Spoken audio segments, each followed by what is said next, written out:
Alright guys, so I did a video yesterday talking about the Daily Mail article, and I thought that the journalist Alex Miller was clutching at things in that article. I didn't see anything new in that article, but there was a couple of things I wanted to mention to you that I should have made clear in that video.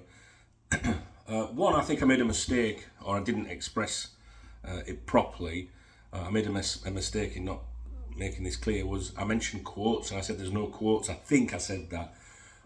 If I did say that, what I mean is, there's no named source. It was like a source said, and I prefer to read articles when there's someone on the record being accountable for what they're saying. The journalist, I would listen to what he says personally, but I didn't particularly like that article. That's all. I just thought it was common sense. It was no more different to what a Twitter ITK could claim, if you know what I mean, and then later on go say I was right. And the article ended by saying that Spirit of Shankly and the counterparts at Manchester United, their supporter groups, or one of them, had issued a statement this week about ownership and that, and it wasn't issued this week. It was actually, in fact, it wasn't the week that just gone. It was the week before, and I just think when you're making big claims regarding big business, £1 billion deals and things like that, you should have the smallest of those facts correct. And if you can't get that right, should I really give much backing or support of your article, your bigger picture? Maybe that's just me being a bit too petty. It's very easy to make a mistake, clearly. But no, I just didn't like that particular article.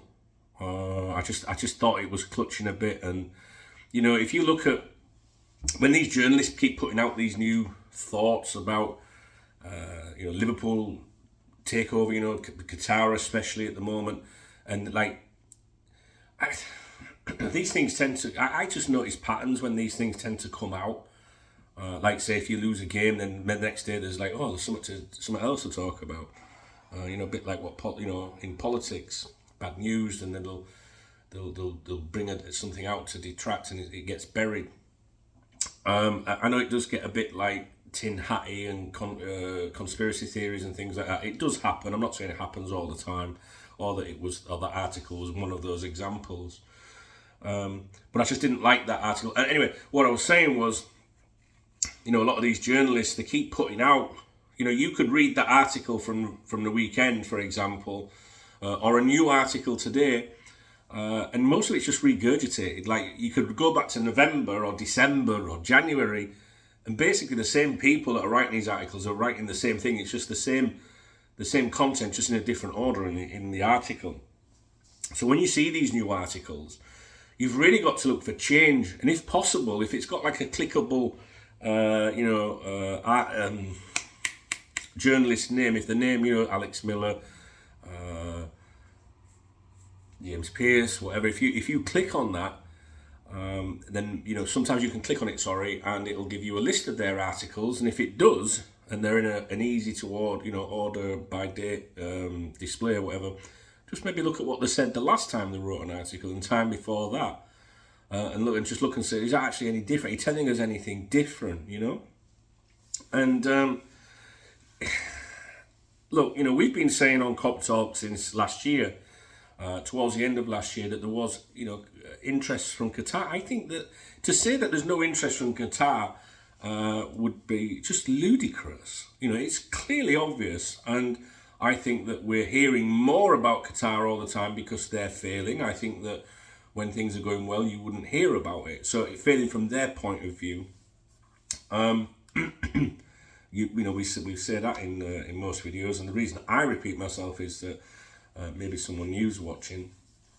So yeah, there obviously is this interest. I'm told this morning, I haven't looked yet. I won't do it now. I've got my tablet here in front of me. I will finish this cup of tea and I'll go to my office and do some work. But I'm led to believe that something was in the Athletic overnight about there being very little interest or no interest. Again, the same stuff. I don't know if it's James Pearce behind that or not. I have literally just come and made a couple of videos for you while I'm having my first cuppa of the day. I'll go to my office in a minute and I will read the article and have some thoughts. But I think maybe have some thoughts. Maybe we'll do a video about that. I don't know. But basically, I think this article, which I haven't read, says that there's it's just playing it all down again, saying that there was nobody wants us kind of thing, which is I don't understand why. If that is James Pearce, if that, even if it isn't, I don't understand why you would keep saying that. Why? Just why? Why? I mean, do you really think there's nobody interested in buying Liverpool Football Club or sniffing around it? Let's be clear here. I'm not saying that someone has definitely made an offer. There's a play on words when it comes to bids, offers, suggestions and things like that. Someone verbally saying something's different to someone putting it in writing in legal documents saying there's your offer. So it's a play on words, isn't it? Informal, formal. I'm not suggesting for a minute that someone's definitely put in a formal offer for the club, but to suggest there's no interest in Liverpool Football Club is bizarre. And you've only got to look at when the other clubs have been up for sale. Clubs with far, I'm not going to name the clubs because I don't want to be disrespectful to other teams, but clubs with far less, prestige, if you like, and people wanting to come in and buy those clubs and make something of them.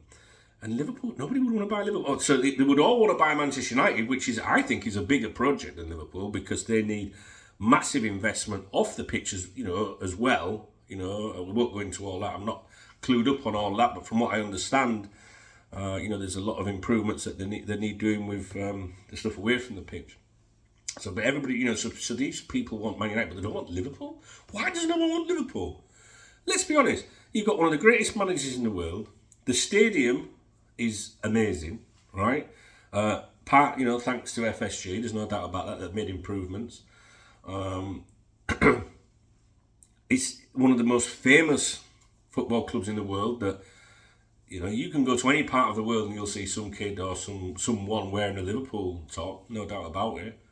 I don't believe that you see that in all parts of the world, even with teams that have won the Premier League in recent years, other than the likes of Liverpool and United and stuff,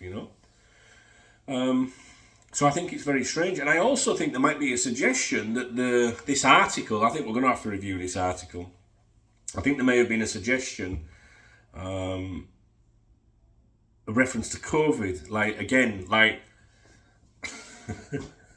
I hope it's James Pearce that's wrote this article. You guys, you'll be commenting now in the video, say, I'll have read this by the time that you see this video. If there is a reference to COVID and the knock-on effects of COVID, right? Oh my God. Whoever's wrote the article, and it's got to be James Pearce. I don't know, maybe that's not. I don't know. Someone please in the comment section if I'm wrong. Well, I don't know who wrote it, right? Just please in the comment section do post who it is, just in case I don't make a video, but I'm sure I will, just so that other people know. And you can quote what they said or whatever if you like, to help people. I'm getting a notification on my phone. I hate it when that happens. I'm sorry. Let me just turn the Wi-Fi off. There we go. If a journalist is trying to use COVID to do with something to do with finances with Liverpool Football Club, honestly, that has to, the source behind that, those claims has to be the very top of FSG that said that to said journalist, because there is nobody outside FSG that could possibly try and trot that line, because I don't see COVID having any effect on any other football club in the world. All right, maybe I can't speak for in the world, but certainly in the Premier League. I mean, I can't wait to read this now. Oh my days. They must think with oh my God. Incredible.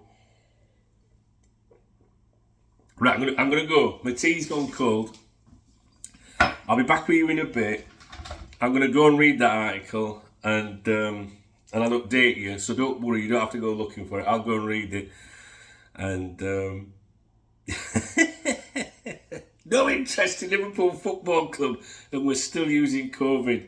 Come on, it cracks me up. Hey, listen, thank you very much to those of you that have been commenting and watching recently. I really do appreciate your contribution. It means a lot to me.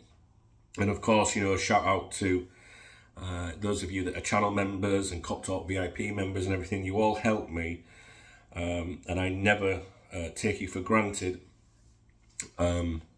Please read the video description below if you'd like to support my channel. It helps a brother out without a doubt.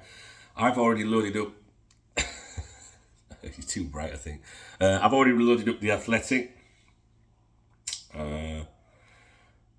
It's published 4 hours ago by James Pearce. And I think we're gonna do it now. I can't. All right. Ooh, who's that? All right, let's have a look. We're back in a minute.